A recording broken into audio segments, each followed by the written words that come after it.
मैं खुद को हर बार साबित कर सकता हूँ, पर करूंगा नहीं, क्योंकि मैं थक गया हूँ। काम काज के सिलसिले से इम्तिहान तो देने ही पड़ते हैं। सोचा था शायद प्यार में तो थोड़ा सुकून मिल जाएगा, पर यहाँ भी वही हाल है, हर बात में सौदेबाजी।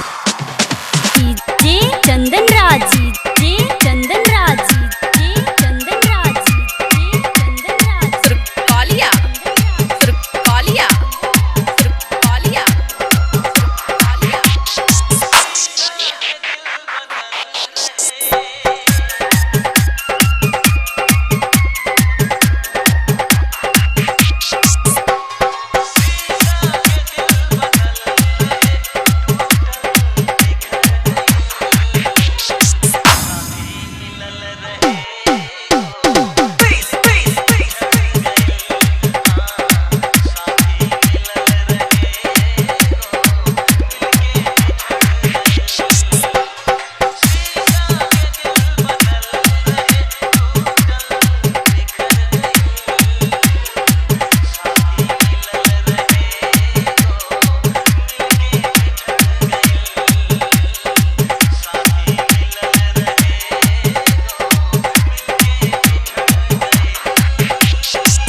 ये सब तुम्हारी वजह से हुआ।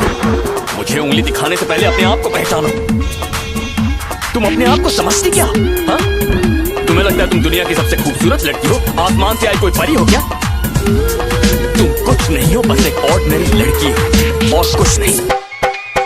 डीजे चंदन राज, डीजे चंदन राज, डीजे चंदन राज, डीजे चंदन राज। सुरकालिया, सुरकालिया, सुरकालिया, सुरकालिया।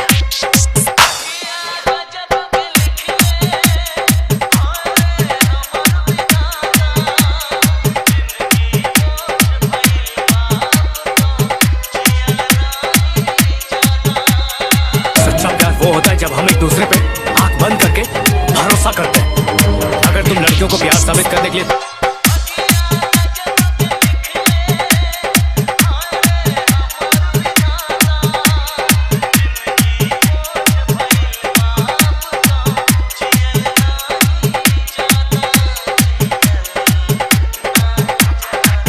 ताजमहल भी बना दे और तुम्हारा मूड मुंह फुलाने का, तो कहोगी कि तुमने क्या किया, ये तो मजदूरों ने बनाया।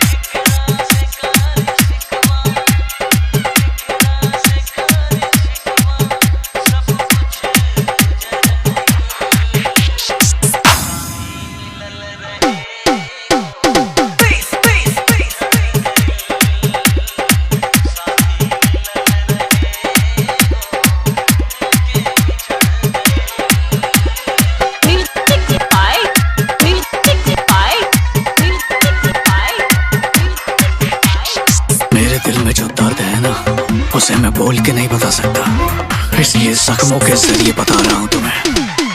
डीजे चंदन राज, डीजे चंदन राज, डीजे चंदन राज, डीजे चंदन राज। सुरकालिया, सुरकालिया, सुरकालिया, सुरकालिया।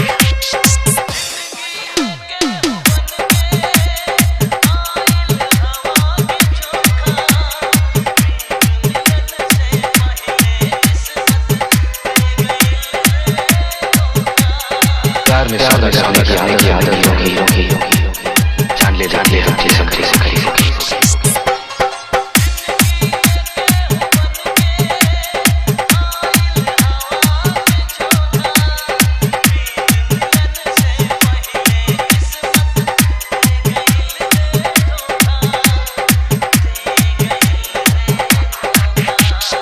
अब जो दर्द अंदर है वही बाहर भी हो रहा है।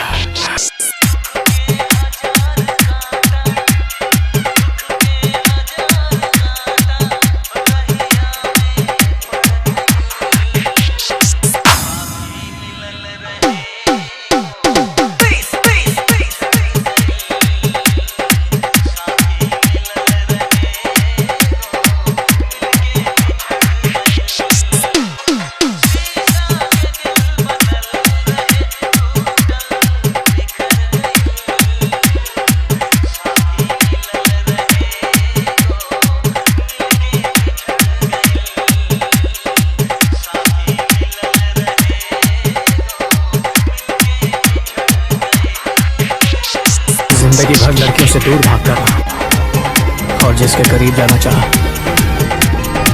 वो खुद मुझसे दूर हो गई। मैं अब कभी प्यार नहीं कर पाऊंगा। डीजे चंदन बाबू ट्रुकोलिया। 70 70 90 82 81